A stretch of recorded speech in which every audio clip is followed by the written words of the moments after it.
Ya pemirsa, Anda kembali menyaksikan debat kelima calon presiden pemilu tahun 2024.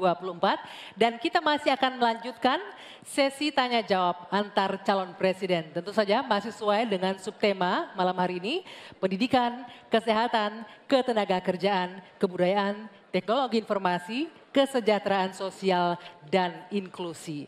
Tapi Andro, sebelum kita lanjutkan, saya ingin memberikan apresiasi yang luar biasa, terutama untuk audiens kita malam hari ini yang sangat tertib malam hari ini. Terima kasih banyak Bapak Ibu para pendukung dari 01, 02 dan juga 03. Terima kasih banyak atas kerjasamanya semua hadirin sekalian.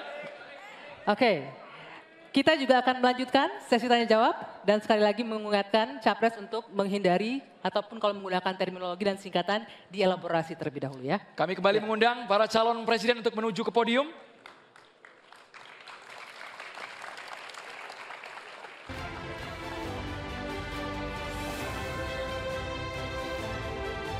Hadirin sekalian dan juga pemirsa, di awal segmen ini calon presiden nomor urut 3 Bapak Ganjar Pranowo akan memberikan pertanyaan kepada calon presiden nomor urut 2 Bapak Prabowo Subianto. Waktu Bapak Ganjar 1 menit dimulai saat Bapak berbicara. Silakan Pak Ganjar. Pak Prabowo, saya punya program internet gratis untuk sekolahan, untuk UMKM. Tapi ada yang menarik Pak, di Pontianak pada tanggal 20 Januari Bapak menyampaikan bahwa orang yang menginginkan internet gratis itu, maaf ini Pak, otaknya lambat. Padahal biasanya mereka otaknya cemerlang gitu. Di sisi lain ketika Bapak menyampaikan itu, cawapres Bapak bicara IoT, hilirisasi digital, dan banyak program yang sebenarnya berbau digital. Padahal Pak dengan internet gratis dan coveragenya bagus ini bisa mengatasi kesenjangan. Data pendidikan, kesehatan, kemiskinan, hampir semuanya ada. Nah ini dari BPS juga sudah menyampaikan Pak bahwa kondisi ketimpangan digital ini sangat tinggi di tempat kita. Pertanyaan saya kepada Pak Prabowo, setuju tidak Bapak untuk memperbaiki ketimpangan digital ini dan bagaimana caranya? Bapak. Waktunya habis Bapak. Kami persilakan. Sebentar Bapak, kami persilakan kepada calon presiden nomor urut 2 Bapak Prabowo Subianto untuk jawab pertanyaan dari Bapak Ganjar Pranowo. Durasinya 2 menit dimulai saat Bapak berbicara. Mungkin tidak lengkap yang Bapak dengar ucapan saya. Yang saya katakan adalah yang mana yang lebih penting, internet gratis atau makan gratis untuk orang yang sedang susah, untuk orang miskin, untuk orang kalangan bawah. Itu yang saya maksud. Kalau internet gratis, ya saya setuju. Tapi jangan internet gratis lebih dipentingkan daripada makan gratis. Makan ini mutlak untuk rakyat kita. Mereka harus makan, anak-anak harus makan, orang miskin harus makan. Itu maksud saya. Kalau internet gratis bagus untuk ketimpangan digital dan sebagainya. Saya sependapat. Mungkin ada yang lapor ke Bapak kurang lengkap. Saya kira itu mungkin ya. Tapi saya tidak bermaksud bahwa internet gratis itu tidak penting, tidak. Kalau dibandingkan dengan makan gratis bagi saya strategik mengatasi banyak masalah. Saya kira itu jawaban saya. Terima kasih. Masih ada waktu Bapak? Saya kira saya sudah jawab. Baik. Ya. Selanjutnya kami persilakan.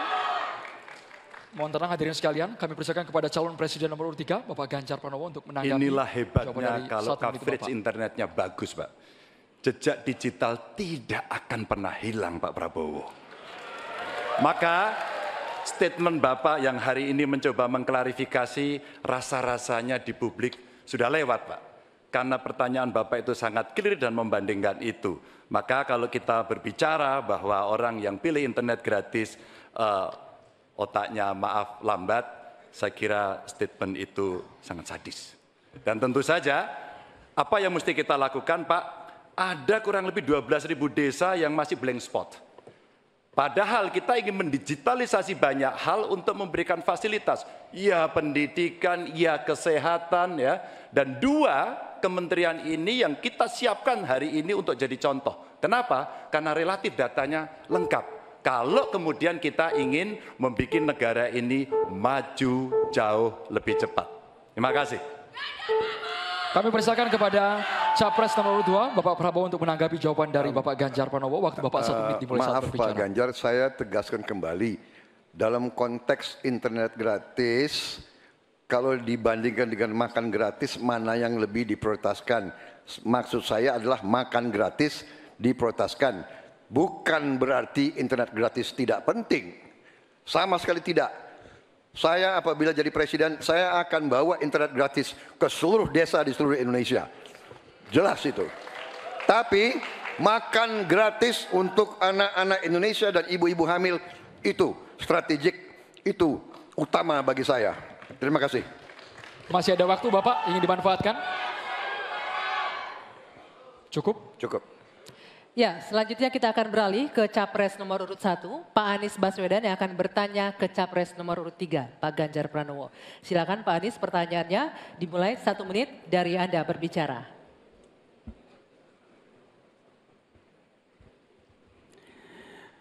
Pak Ganjar, ini pertanyaan saya terkait UKT yang mahal itu.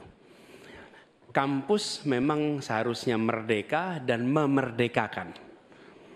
Dan kampus merdeka itu baik, tapi bukan berarti merdeka untuk menaikkan ongkos. Bukan berarti menggunakan segala cara untuk bisa mendapatkan dana dari mahasiswanya. Nah, belakangan kita mendengar fenomena ini.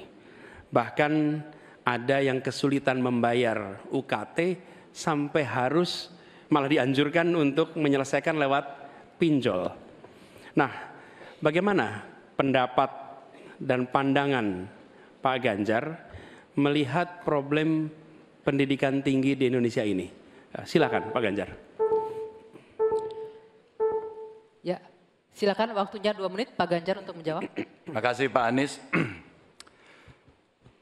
Yang pertama, hentikan liberalisasi pendidikan. Hentikan hari ini. Berikanlah kepada para mahasiswa kita proporsi yang benar. Kenapa Ganjar Mahfud punya program 1 keluarga miskin, 1 sarjana agar mereka tidak direpotkan pada persoalan ini.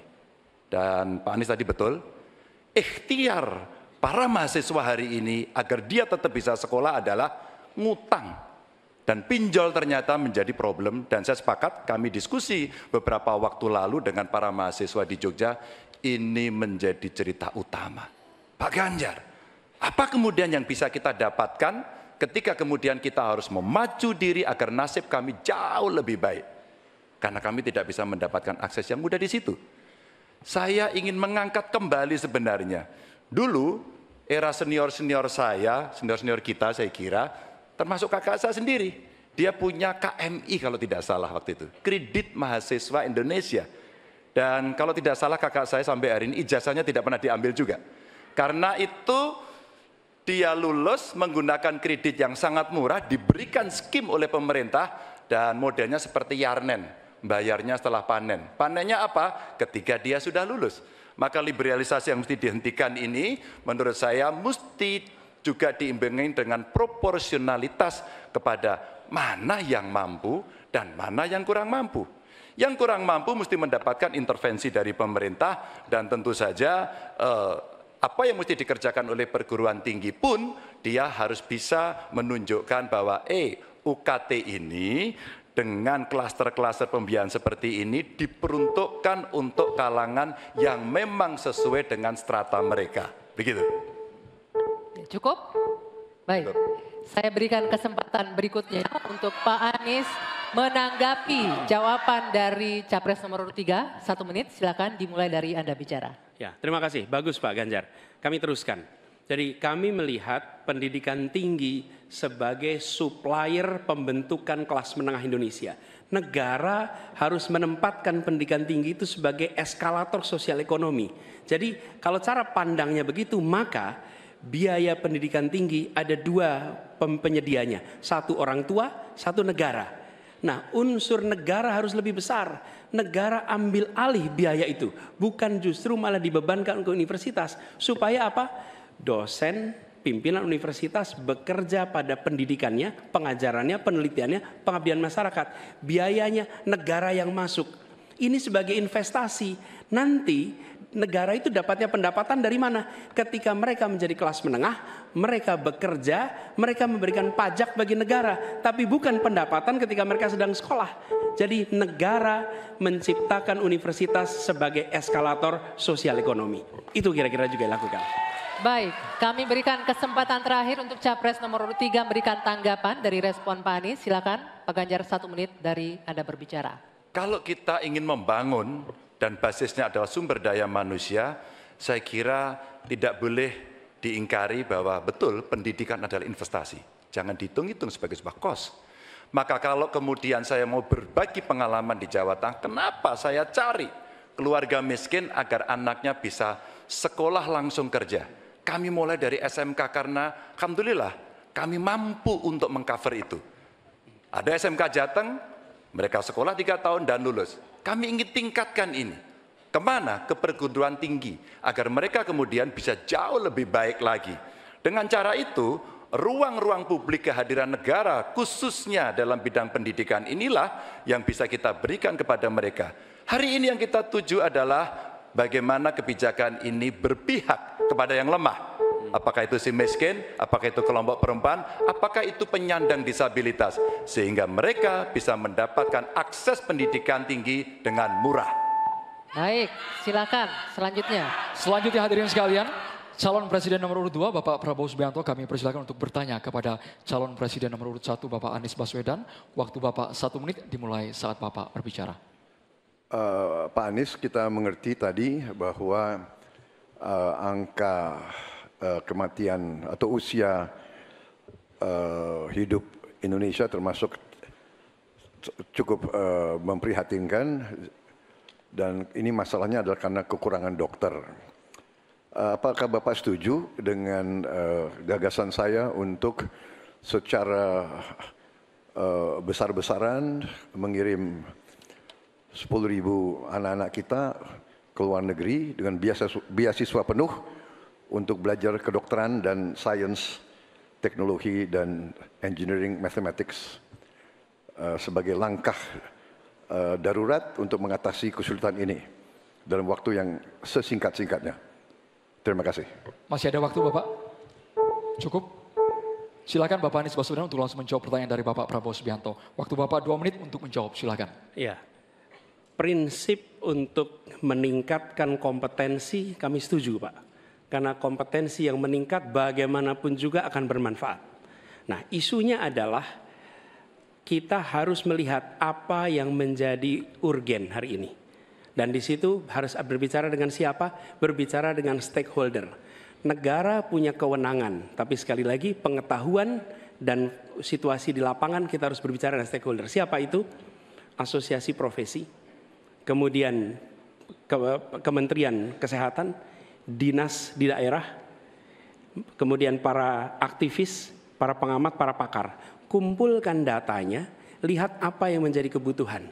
Sehingga kita bukan meloncat langsung ini adalah yang dibutuhkan.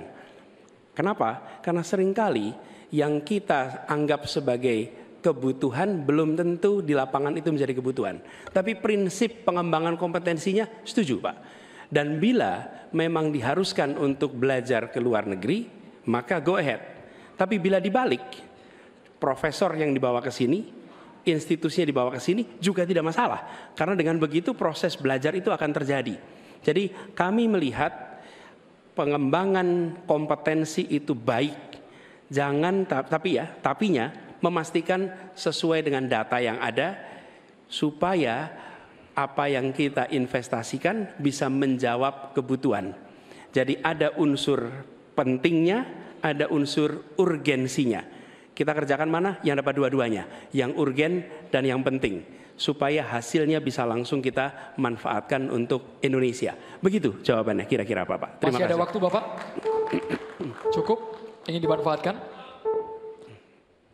Kami persilakan kepada Bapak Prabowo untuk langsung menanggapi jawaban dari Bapak Anies Baswedan. Waktu Bapak 1 menit. Baik, saya kira Pak Anies, saya kira masalahnya adalah datanya sudah cukup jelas bahwa kita kekurangan 140.000 dokter.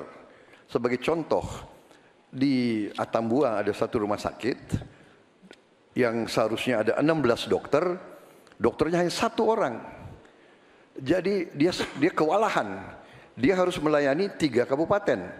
Jadi bagaimanapun pemerintah saya kira harus ambil tindakan-tindakan yang cukup darurat. Dan untuk itu menurut kami ya, kita harus ambil langkah-langkah berani, mengirim sebanyak mungkin. Tapi saya setuju juga mengundang profesor-profesor untuk mengajar di kita.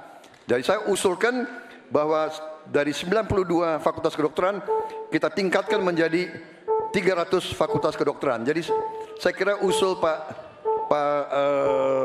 Anies baik juga mengundang profesor Waktunya ke Indonesia. Bapak. Terima kasih. Terima kasih, waktunya habis. Kami persilakan Bapak Anies Baswedan untuk menanggapi jawaban dari Bapak Prabowo. Waktu Bapak 1 menit. Baik, terima kasih. Jadi, tapi ini juga Pak Prabowo yang saya hormati, kita banyak memberikan perhatian pada aspek kuratifnya. Itu memang betul, harus dikerjakan. Tapi jangan lupa aspek preventifnya. Dan ketika bicara aspek kuratif ada 2. Satu adalah soft infrastructure, tadi tenaga medisnya. Yang kedua hard infrastructure-nya. Apa itu? Misalnya nih, 15 dari 38 provinsi belum memiliki rumah sakit kelas A. Ini harus dibangun. Kemudian 171 kecamatan di 8 provinsi ini belum memiliki puskesmas. Jadi kita harus memikirkan dua-duanya Pak. Soft infrastructure, manusianya, hard infrastructure, dan jangan lupa itu semua adalah efek dari pola hidup yang tidak, salah satunya efek pola hidup yang tidak sehat. Tidak sehat, karena itulah promotif preventif itu penting. Sehingga kita tidak hanya mengobati tapi juga mencegah. Demikian. Baik, terima kasih Bapak. Baik, berakhir sudah sesi tanya jawab antar calon presiden. Kita masih akan lanjutkan lagi, tapi silakan beri tepuk tangan yang meriah dulu untuk sesi tanya jawab 3 calon presiden ini. Oke.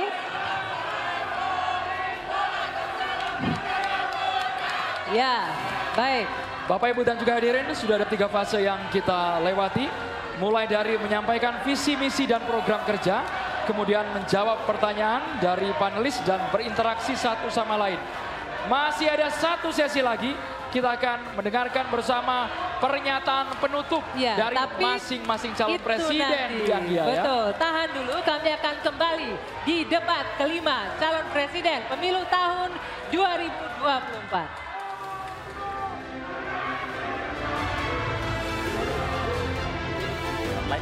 Belum. Itu gimana sih caranya? Klik pencarian di pojok kanan bawah. Setelah mengisi NIK atau nomor paspor, kalau misalnya nama kamu belum terdaftar juga di Cek DPT Online, kamu bisa mencoblos dengan datang ke TPS yang sesuai dengan KTP kamu dengan membawa KTP elektronik atau surat keterangan dari Dukcapil. Tapi ingat ya, waktu cuma 1 jam terakhir sebelum TPS itu ditutup. Pastikan nama kalian sudah terdaftar di pemilu 2024.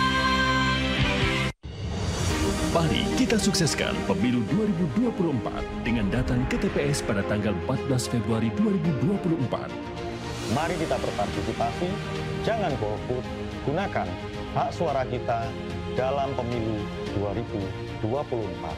Nyoblos dong. Jangan golput. Jangan golput ya. Gunakan hak pilih kamu, jangan golput ya. Jangan golput, gunakan hak pilih Anda.